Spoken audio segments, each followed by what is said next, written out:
김경래의 최강시사. 네, 김경래의 최강시사 3부 시작하겠습니다. 오늘 3부에서는 오거돈 전 부산시장 사태에 대한 얘기를 좀 해보겠습니다. 더불어민주당이 오늘 징계 수위를 결정을 할 예정입니다. 근데 이게 당원에 이 부산시 후보를 낼 수 있는 거냐 없는 거냐, 민주당이 이것도 좀 논란이 되고 있고요. 그리고 민주당 내 어떤 문화 이런 것들이 문제의 어떤 근원이다 이렇게 지적하는 목소리도 있습니다. 그래서 오늘 더불어민주당 내부를 좀 연결해 보겠습니다. 남인순 최고위원 연결해서 관련된 얘기 좀 들어보도록 하겠습니다. 안녕하세요. 네, 안녕하세요. 네. 안희정 전 지사 성폭력 사건 그 이후로 당이 뭔가 근본적인 대책을 마련하지 못했기 때문에 이런 일이 또 발생한 거 아니냐 이런 비판들이 있는 게 사실입니다. 남 의원께서는 어떻게 보십니까? 예, 뭐 저도 이번 사건과 관련해서는 굉장히 많은 책임감을 느끼고 있고요. 그래서 특히 이제 그 피해자에 대해서도 정말 사과의 말씀을 다시 한번 드리고 또 부산 시민이나 국민 여러분께도 좀 사과의 말씀을 다시 드립니다. 그래서 분명히 달라졌어야 됐죠. 2018년 그런 사건이 있었기 때문에. 그래서 당시에도 제가 그 당내 젠더폭력 대책위원회를 만들어서 그 6.13 지방선거 공직 후보 추천 과정에서의 그 성희롱이나 성폭력 범죄에 연루된 사람 같은 경우는 이제 무관용 원칙을 했고 공천 배제를 했습니다. 했고 공직 후보자들에 대해서는 성폭력 예방 교육도 실시하고 뭐 그런 일들을 했는데 그것이 왜 반복이 됐을까를 생각해 보면 공천에서는 배제를 했지만 사실 이제 그 이후에 그 당의 어떤 조직 문화 속에서 내지는 우리 그 당의 구성원들의 어떤 인식이나 이런 부분에 있어서 이 부분이 좀 그 성인지 감수성이라든가 이런 것들이 이렇게 내면화되고 일상화되지 못한 것이 아닌가. 그러니까 이런 사건이 벌어졌고요. 그리고 설사 이런 일이 있을 때 그것을 조직 안에서 이렇게 제어해낼 수 있는 이렇게 인적 구성이라고 해야 될까요? 그런 부분에서 어떤 남성이 사실 뭐 대부분의 당직이라든지 이런 부분에 많이 배치가 돼 있거든요. 그래서 그런 점들이 좀 근본적인 변화가 좀 부족한 것이 아니었나라고 생각을 합니다. 그 조직 문화, 인적 구성 뭐 이런 말씀을 해주셨는데 지금 뭐 다른 당도 다 마찬가지지만은 민주당도 뭐 여성 할당 비율이라든가 이런 것들을 제대로 잘 못 지키고 있는 건 사실이죠. 예, 이번에도 뭐 저희가 당원에 있는 여성을 30% 공천하겠다고 했지만 사실을 지키지를 못했습니다. 이번에도 뭐 여러 노력을 했지만 조금은 변화가 있었지만 그것이 아주 너무 미세했기 때문에 그런 부분에 대해서도 지키지 못했던 것은 분명히 어떤 조직에 있어서의 좀 이런 양성평등하게 공천 과정부터 반영하겠다라는 것이 이제 실천이 안 된 것이죠. 그럼 이걸 좀 제도화 돼 있는데도 못 지키는 거잖아요, 이게 사실은. 그럼 그러니까 어떻게 해야 되는 거예요? 제도화는 이제 그 권고사항으로 돼 있어서요. 당원에는 그러니까 선거법에는 여성을 30% 할당할 수 있다 이렇게 되어 있고 당원에는 하여야 한다고 되어 있습니다. 근데 당원을 안 지켜도 사실은 제재가 없는 거죠. 그래서 이제 저는 이제 이번에 저도 이제 이거를 최고위 과정에서 보면서 선거법에서 이거를 강제 조항으로 다른 나라를 다 그렇게 합니다. 강제 조항이 있지 않으면 사실 각 당에 맡겨갖고는 제대로 안 됩니다, 사실은. 그래서 그 부분을 이번 21대 국회에서는 반드시 좀 고쳐야 되는 것이 아닌가라고 저는 생각을 하고 있습니다. 근데 일부에서는 또 그렇게 듣고 계신 분들이 있을 것 같아요. 남인순 위원께서 얘기를 하면은 그렇게 얘기를 하면은 아니 이게 한 사람이 범죄를 저지른 거지 이게 뭐 제도적으로 여성 할당 비율 뭐 이런 거랑 도대체 무슨 문제가 연관이 있는 거냐 이거 너무 뭐랄까 확대 해석하는 거 아니냐 이렇게 얘기하시는 분들이 분명히 있을 겁니다. 여기에 대해서는 뭐라고 말씀하시겠어요? 뭐 그거는 제가 이제 이번에 물론 이제 이런 성인지 감수성이 뭐 여성들만 갖고 있는 건 아니죠. 그거는 조직 문화에서 바뀌어야 되는데 그것을 가장 선도적으로 재개해내는 어떤 그 성균형이라고 할까요? 이런 부분들이 사실 돼야만이 성인지 감수성이 조직 안에서 유지가 됩니다. 근데 이것이 숫자 자체가 이제 지금도 평균 이제 결국은 이번에 국회 전체를 보면은 이제 뭐 19%로 되긴 했지만 20대 국회만 해도 여성 국회의원 비율이 17%였었거든요. 그래서 사실 이렇게 30%가 돼야 어떤 조직 안에서도 그 목소리를 이렇게 대변할 수 있는 최소 기준치라고 얘기를 합니다. 그러면 어떤 이런 문제가 불거지게 되면 성희롱 성폭력 문제가 불거지면 이것이 주요 아젠다가 돼야 되잖아요. 당 안에서. 근데 그때만 되고 그다음에 없어집니다. 그래서 이게 일상화되고 내면화되지 못했다고 제가 말씀을 드리는 게 예. 항상 그걸 제기해낼 수 있는 인적 구성이 돼야만이 가능하다. 물론 이게 바로 이렇게 점프할 수 있는 얘기는 아닙니다. 그러니까 예. 뭐 그것이 바로 답은 아니라고 생각하고 예. 지금 구조 안에서도 분명히 이 문제에 대해서 이제 저는 이후에 보다 더 일상적으로 성인지 갑수성 교육이라든지 젠더폭력 예방 교육을 당원부터 공직 후보자부터 매번 해야 된다고 생각합니다. 왜냐하면 이게 무슨 어떤 한 사람의 문제가 아니라 우리가 다 주변인이거든요. 네.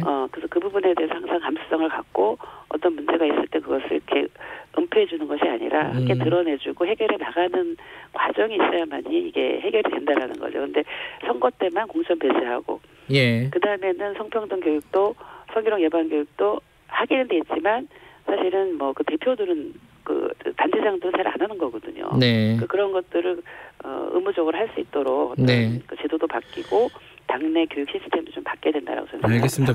오거돈 전 시장 관련된 구체적인 얘기를 좀 여쭤볼게요. 네네. 오늘 이제 징계 수위가 결정이 되는 거죠, 당에서? 네, 그렇습니다. 제명으로 되는 거라고 보통 관측을 하던데 맞나요? 예, 거의 그렇게 될 거라고 생각을 합니다. 왜냐하면 이제 이런 문제는 더구나 이제 그 오거돈 전 시장이 자신의 그 범죄 사실 인정을 했고 사퇴를 했기 때문에요. 네.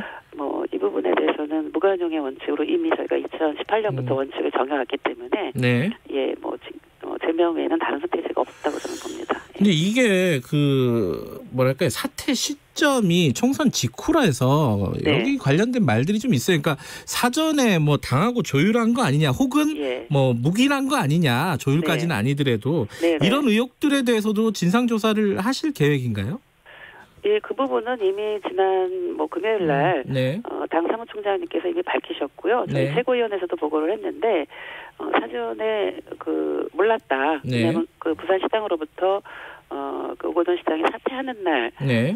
그 보고를 받았기 때문에 네. 사전에 인지를 한 사람은 제가 보기에는 없는 것으로 보여지고요. 그리고 또 피해자 측이나 피해자를 조력하는 단체에서도 네. 그 사퇴 시기를 정하는 데 있어서 총선 이후로 한 부분에 대해서는 그거는 어떤 그 총선 자체가 그 기준은 아니었다라고 이미 설명을 했습니다. 그래서 그 피해자의 그 입장을 통해서 밝힌 내용을 네. 이거를 자꾸 정치적으로 다른 부분을 해석하는 것 자체가 사실은 2차 가해적인 성격이 있습니다. 그래서 예. 이걸 정치 프레임으로 이렇게 접근할 부분은 저는 아니라고 생각을 하고 있습니다. 그런데 이제 그 총선과는 또 별개로요. 네. 오거돈 전 시장의 측근들이 네.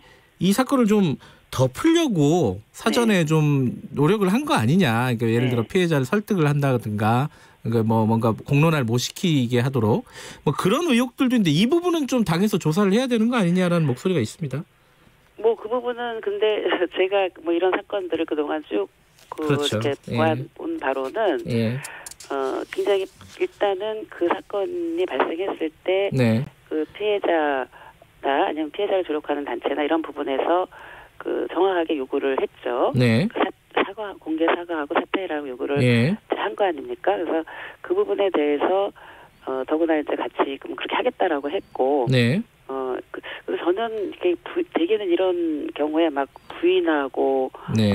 또 막 협박하고 이거 범죄를 축소시키려고 하는 그런 부분들이 있었는데, 네. 제가 파악한 바로는 이것이 너무나 엄중했기 때문에 또 그 범죄 사실이 또 그 피해자가 너무나 또렷하게 아마 그런 게 있었고 또 조력하는 단체에서 그렇게 판단을 했기 때문에요. 네.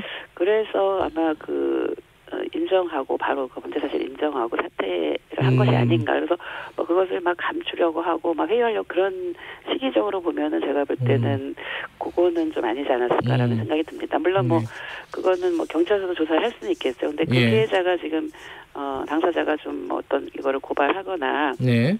이렇게 아직 하진 않은 걸 알고 있거든요. 그래서 왜냐하면은 대개는 고발을 하는 경우는 그 피해를 받는데 그거를 가해자가 인정하지 않고 네. 오히려 이제 피해자를 덮어 씌우거나 무고를 하거나 여러 가지 그동안의 그 사례들이 있지 않습니까? 근데 그런 형태가 아니고 일단 인정을 하고 그만뒀고 사퇴를 했거든요. 약속을 지켰거든요. 예. 그래서 저는 너무 이제 이거를 자꾸 이렇게 제기를 함으로 인해서 그 피해자가 우려하는 부분이 있습니다. 그렇게 하다 보면 피해자가 누구냐, 어떠냐 이렇게 막 추정하고 막 이렇게 들어가면은 사실은 피해를 보신 분은 그거를 드러내고 싶지 않은데 자기의 삶이 걸려 있는 문제잖아요. 그래서 그런 부분을 너무 이렇게 제기하는 거가 아니라고 분명히 얘기를 했거든요. 총선 사퇴 시기와 상관없다 이렇게 얘기했고 또 스스로 자기 본인이 판단해서 한 거다라고 하는 그 조력하는 단체랑 다 협의해서 한 거다라고 이미 얘기를 한 거라는 거죠. 알겠습니다. 그 부분은 뭐 경찰에서 아마 이 사건에 대한 실체적인 진실을 규명하는 과정에서 나올 수도 있는 얘기이기 때문에 나올 수 있는 얘기죠. 또 하나 지금 이건 정치적인 사실 어쩔 수 없는 논란인데 민주당 당원의 96조의 부정부패 사건 등 중대 잘못으로 직위를 상실한 경우에는 후보를 내지 않는다. 네네네. 이게 중대 잘못으로 들어가는 건가요? 뭐 저는 이것이 뭐 중대 잘못에 들어간다고 저는 봅니다. 그렇게 보고 제 일단 개인 의견이고요. 이제 그걸 등이라고 되어 있기 때문에 이거는 이제 당에서 이후에 논의를 하고 해야 될 부분이긴 하지만 부정부패 사건은 분명히 들어가 있는 거고요. 거기에 등에 이제 성범죄 같은 것이 포함되느냐라고 하는 부분에 대해서는 또 논의를 해봐야 되지만 저는 제 의견은 뭐 중대 잘못에 들어가는 범죄 유형이라고 생각을 하고 있고 우리 사회가 그만큼 그 문제에 대해서는 국민들이 이런 부분에서 굉장히 엄벌해야 된다라고 하는 부분의 인식이 높아져 왔죠. 지금. 그래서 뭐 그런 부분이 있는데 지금 뭐 그거를 둘러싸고 지금 뭐 그 재보궐선거에 관한 얘기로 이 논점이 글로 가는 것은 저는 사실 이거는 어떻게 보면은 이런 지금 2차 가해가 없어야 되고 피해자의 조속한 치유가 필요하고 또 가해자는 뭐 어떤 거기에 응당한 어떤 처벌을 받아야 되는 이것이 사실은 성범죄 사건의 본질이거든요. 근데 자꾸 뭐 무공천이냐 아니냐라는 그런 자꾸 정치적 공세화하고 그것이 쟁점화되는 거는 제가 그동안 이런 정치권과 얽힌 성폭력 사건을 보면 그 본질은 없어집니다. 정치적 공방만 남습니다. 이번에는 제발 그러지 않았으면 좋겠습니다. 그러니까 남인순 최고위원께서는 개인적으로는 중대 잘못에 포함되기 때문에 뭐 그럼 당연히 당원에 따라서 공천이 안 되는 거잖아요. 근데 그걸 가지고 지금 쟁점화 시키면은 사건의 본질이 묻히게 된다. 그러면 그 해석이나 이런 것들은 당에서 결정을 해야 될 상황인 거네요, 그죠? 그거는 뭐 이후에 지금 이제 내년이잖아요. 선거가 내년 재보궐선거인데, 뭐 그때 가서 뭐 얘기를 해야 되겠죠. 그리고 뭐 논의를 하는 시간이 이제 올 거라 생각하는데. 지금 그것을 주 쟁점으로 가져가는 것은 적절치 않다고 생각을 합니다. 개인적인 의견만 밝히신 거고요. 남인순 최고위원께서는. 알겠고요. 이걸 하나 여쭤보고 마무리해야 될 것 같은데요. 지금 20대 국회 5월 달에 끝납니다. 그죠? 그렇죠. N번방 재발방지 3법이라고 보통 부르는 것도 있지 않습니까? 이게 통과가 될 가능성이 얼마나 된다고 보세요? 저는 그 전에도 이렇게 경험을 해봤자 5월 국회 때 사회적으로 중요한 법안들이 처리되는 경우들이 간혹 있습니다. 그래서 저는 이 문제가 굉장히 사회적으로 시급하다. 여야가 뭐 의견이 다르지 않았거든요. 이 부분은. 그래서 더구나 지금 저희가 또 추경도 해야 되는 그래서 그 상임위 가동을 하기로 어제 합의를 본 상황입니다. 추경을 논의하기 위해서 그때 조금 이거를 관련 상임위원회에서 뭐 법사위라든지 여가위라든지 뭐 안행이라든지 이런 관련 상임위들이 있거든요. 그런 데서 이 부분을 조금 안건으로 다뤄서 5월 국회 때 좀 논의를 했으면 좋겠다. 5월에. 그래서 20대 국회에서 꼭 통과가 됐으면 좋겠다. 저희 당은 그런 입장입니다. 민주당은 그렇고 미래통합당은 좀 타진해 보셨나요? 그거는 일단 좀 확인을 해봐야 돼요. 확인해봐야 돼요. 확인해봐야 됩니다. 알겠습니다. 그래도 얼마 안 남았지만 남은 건 사실이니까 뭐 중요한 법들은 좀 통과가 됐으면 좋겠네요. 오늘 여기까지 듣겠습니다. 고맙습니다. 네, 감사합니다. 더불어민주당 남인순 최고위원이었습니다. 지금 시각은 8시 44분입니다. 네, 시각 교통정보입니다.